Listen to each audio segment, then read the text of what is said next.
திருமண திருமணத்திற்காக பதிவு செய்யப்பட்டிருக்கும் நபர்களை வைத்து ஒரு மோசடி கும்பல் இயங்குகிறது. இது எவ்வாறு நடந்தது?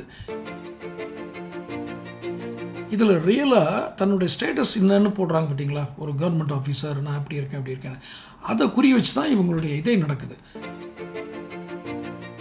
செகண்ட் லைஃப் வந்து பி வெரி ஹாப்பின்னு அவங்களுடைய எதிர்பார்ப்பு இருக்கும் பார்த்தீங்களா, அதுதான் இவங்களுடைய முதலீடு. அதை பேஸ் பண்ணி தான் இவங்க தங்களுடைய மோசடியில் அரங்கேற்றாங்க. அதுலேருந்து ஏதோ ஒரு முடிஞ்ச அளவுக்கு பணத்தை இது பண்ணிடுறாங்க.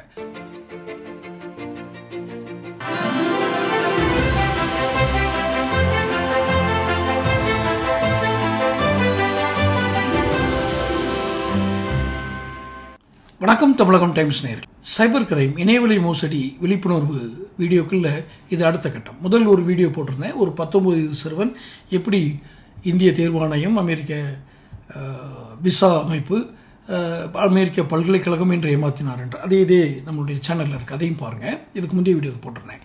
இப்போ இந்த வீடியோவில் மேட்ரிமோனியல் மோசடி, அதாவது திருமணத்திற்காக பதிவு செய்யப்பட்டிருக்கும் நபர்களை வைத்து ஒரு மோசடி கும்பல் இயங்குகிறது. இது எவ்வாறு நடந்தது, எங்கு நடந்தது என்பதை நாம் மறைத்துக் கொள்வோம். காரணம், அதனுடைய தனிநபர் உரிமை, தனிநபர் பற்றிய விவரங்கள் என்பதால் நடந்த விவரத்தை கூறுகிறோம். இது மகாராஷ்டிரா மாநிலம் புனே மாவட்டத்தில் நடக்குது. அங்கே ஒரு முதல் கணவரை இழந்த இரண்டாவது கணவரை தேடும் ஒரு பெண்ணாக ஒரு பெண் திருமண டொமைனில், அந்த வரன் தேடும் மேட்ரிமோனியல் டொமைனில் பதிவு பண்ணுறாங்க.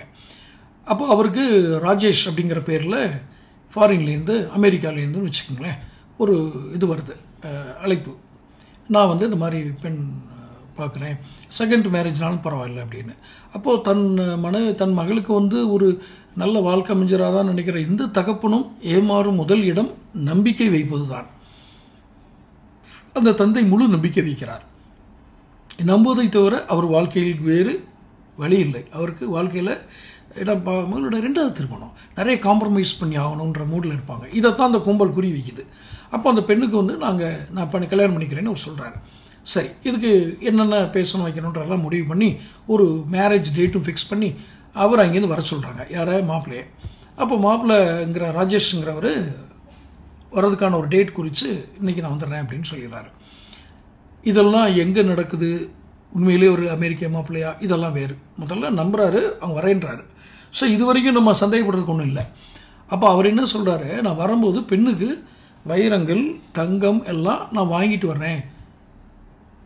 துபாயிலேருந்து வரும்போது துபாய் வழியாக வந்து அங்கேருந்து வாங்கிட்டு வர்றேன். துபாயில் வந்து தங்கம் இதாக இருக்கும், அது எதுவும் சொல்கிறார்.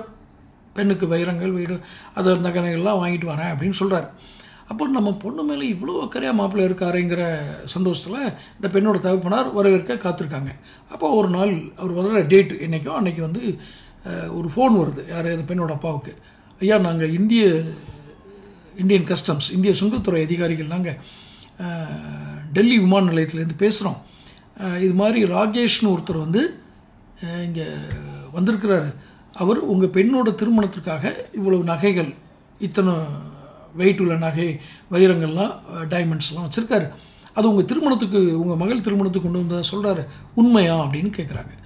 ஆமாம், என் பெண்ணோட திருமணத்துக்கு தான் அப்படின்னு சொல்லி அவர் திருமணத்துக்கு அந்த தகவல்லாம் சொல்கிறார். அவர் சொல்கிற தகவலும் மாப்பிள்ளை ராஜேஷ்ங்கிற சொல்கிற தகவலும் ஒன்றா இருக்குது. இருந்தாலும் ஒரு பயணிக்கு, ஒரு பேசஞ்சருக்கு எவ்வளோ அலோவ் பண்ணணுமோ, இந்த அலௌடு வெயிட்டை தாண்டி இந்த தங்கங்களும் வைரங்களும் இருக்குது. அதனால் என்னதான் திருமணத்துக்குன்னு இருந்தால் கூட ஒரு பேசஞ்சருக்கு நாங்கள் கொடுத்த அளவை விட அதிகமான தங்கமும் வைரம் வச்சுருக்கனால அவருக்கு நாங்கள் fine and tax and fine, வரியும் அபராதம் விதிக்கிறோம், இதை நீங்கள் கட்டி தான் ஆகணும் அப்படின்னு அவர் பேசிகிட்டு இருக்கும்போதே இந்த ராஜேஷுங்கிற மாப்பிள்ளைங்கிற டக்குன்னு ஃபோனில் இடைமறித்து சொன்னார், மாமா நீங்கள் எதையும் கட்ட வேண்டாம், நன்றாக கவனிங்கள் எப்படி இது டேன் ஆகுதுன்னு, நீங்கள் எதையும் கட்ட வேண்டாம், நான் அனுமதிக்கப்பட்ட அளவு தான் எடுத்துகிட்டு வந்திருக்கேங்கிறத நான் ப்ரூவ் பண்ணுவேன், இன்டர்நேஷ்னல் பேசஞ்சர் கூட இருக்குது, அதுன்னு எல்லாமே சொல்கிறார். சொல்லி நீங்கள் பணம் கட்டாதீங்கன்னு சொல்கிறார். இன்னும் நம்பிக்கை அதிகரிக்குது. நல்லா பாருங்கள் எங்கே டேன் ஆகுதுன்னு. அப்போது நம்ம அபராதம் கட்டுறது கூட விரும்பாத ஒரு நல்ல மாப்பிள்ளையாக இருக்காருன்னு சொல்லி இவர், இல்லை பெண்ணோட கல்யாணம் டேக்ஸ் அபராதம் தானே, நான் கட்டிட்டு போகிறேன். ஏன்னா அவருக்கு இவங்க கொண்டு வந்ததாக சொல்கிற நகையோட அளவும் வைரங்களோட அளவும் பார்த்தா நம்ம கெட்ட டேக்ஸ் ஒன்றுமே இல்லை அப்படிங்கிற மனநிலை கொண்டு வந்துடுறாங்க. உடனே இவர் போயிட்டு பேங்க்கில் இருக்கிற ஏதோ பணத்தை இதை எடுத்து அவங்க சொல்கிற அக்கௌண்ட்டில் கட்டிடுறாரு. கட்டிட்டு நேரத்திலாம் தேதி நீங்கள் ஏர்போர்ட்டுக்கு வந்துடுறேன்றாங்களா, ஏர்போர்ட்டுக்கு போயிடுறாங்க. ஏர்போர்ட்டுக்கு போய் இவங்க வெயிட் பண்ணி பார்த்தா ராஜேஷ்ங்கிறவர் யாரும் வரல. அப்போ கஸ்டம்ஸ் அதிகாரிகள்கிட்ட கேட்குறாங்க, இந்த மாதிரி நடந்தது சொல்கிறாங்க. அப்போ அவங்க சொல்கிறாங்க, ராஜேஷ்ங்கிறது இட்ஸ் அ சீட்டிங் பர்சன், இது மாதிரி எங்களுக்கு நிறைய தகவல் வந்திருக்கு, அதனால் நல்லபடியாக திருப்பி கிடுங்கன்னு சொல்லி அனுப்பிச்சி விட்றாங்க. இதில் என்ன சோகம் அப்படின்னா, பணம் ஒரு பக்கம் இழப்பு, பொருளாதார இழப்பு, இன்னொரு பக்கம் தன்னுடைய மகளுக்கு 2வது திருமணம் நல்லபடியாக அமைஞ்சிரும் அப்படிங்கிற ஒரு தகப்பனுடைய எதிர்பார்ப்பு, அதுவும் போய்த்து போகுது. அதுதான் நீங்கள் ஈடுகட்ட முடியாத ஈடு செய்ய முடியாத ஒரு பெரிய துயரத்துக்கு ஒரு தகப்பன் உள்ளாகிறார். ஒன்று. சரி, இந்த மேட்ரிமோனியல் மோசடிலாம் யார் நடத்துகிறாங்க அப்படின்னா, இந்த பதிவு பண்ணுறாங்கல்ல பெண்கள், இதில் பெண்களுக்கு தான் நடக்கணும் இல்லை, ஆண்களுக்கும் நடக்கும். இதில் ரியலாக தன்னுடைய ஸ்டேட்டஸ் என்னன்னு போடுறாங்க பார்த்தீங்களா, ஒரு கவர்மெண்ட் ஆஃபீஸர், நான் அப்படி இருக்கேன், அதை குறி வச்சு தான் இவங்களுடைய இதே நடக்குது. அப்போது இதுக்குன்னே ஒரு கும்பல் இருக்காங்க. இவங்க கஸ்டம்ஸ் அதிகாரியாக நடிக்கிறதுக்கு ஒரு டீம் இருக்கும். இன்னும் சொல்ல போகிறாங்க, நேரில் கூட இந்த மேட்ரிமோனியில் பார்த்துட்டு நாங்கள் நேரில் வந்திருக்கோன்னு சொல்லி இது மாமா மச்சான் அம்மா அப்பா சொந்தக்காரங்கன்னு சொல்லி ஒரு டீம் செட் பண்ணுறது. அவங்க நடிப்பில் எந்த விதமான சந்தேகம் வராத அளவுக்கு அவங்களுடைய திறமையான ஒரு இதுவும் இருக்கும்.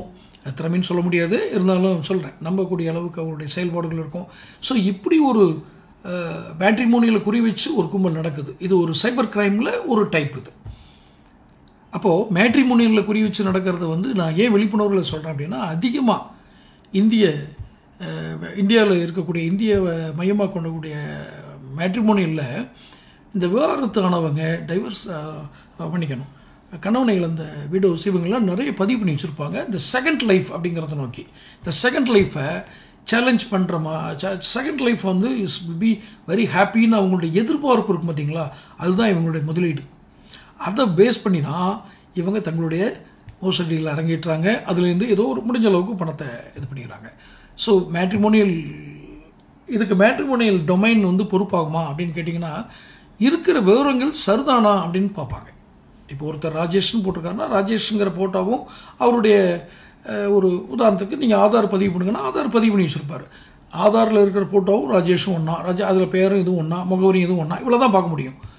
இதனுடைய உண்மைத்தன்மையை ஆராயிற ஒரு திறன் மேட்ரிமோனியல் டொமைனுக்கு இருக்காது, நிறுவனங்களுக்கு இருக்காது, பெரும்பாலான நிறுவனங்கள். ஏன்னா அவங்க நிறுவனங்கள் நடத்துகிறவங்க, அவங்க எல்லாத்தையும் போய் உண்மையாக பொய்யானலாம் ஆராய்ஞ்சிட்டு இருந்தாங்கன்னா அவங்களுக்கு தொழில் பண்ண முடியாது, அது வேறு. ஸோ இதில் ஆய்வு செய்ய வேண்டியது நாம் தான். இதில் முந்தைய காணொலியில் கூட சொல்லியிருப்பேன், ஒரு 19 சிறுவன் எப்படி ஒரு அமெரிக்க பல்கலைக்கழகத்தை ஏமாற்றினான் அப்படின்னு சொல்லியிருப்பேன். அதே மாதிரி இதுலேயும் சொல்கிறேன், அதிகப்படியான நம்பிக்கையோடு தங்களுடைய 2வது வாழ்க்கையை நோக்கி காத்திருப்பவர்கள் மிக கவனமாக செயல்பட வேண்டிய தளம் மேட்ரிமோனியல் தளம். மேட்ரிமோனியல் தளங்களை நான் குற்றம் சொல்லலை, அது பின்னாடி செயல்படுற கும்பல்களை, அந்த ஒரு குரூப்பை பற்றியான விழிப்புணர்வு தான் இது. தொடர்ந்து சைபர் கிரைம் குறித்த நம்முடைய விழிப்புணர்வு வீடியோக்களை பாருங்கள், சப்ஸ்கிரைப் பண்ணுங்கள், நோட்டிஃபிகேஷன் பில் பதிவு பண்ணுங்கள். நன்றி, வணக்கம்.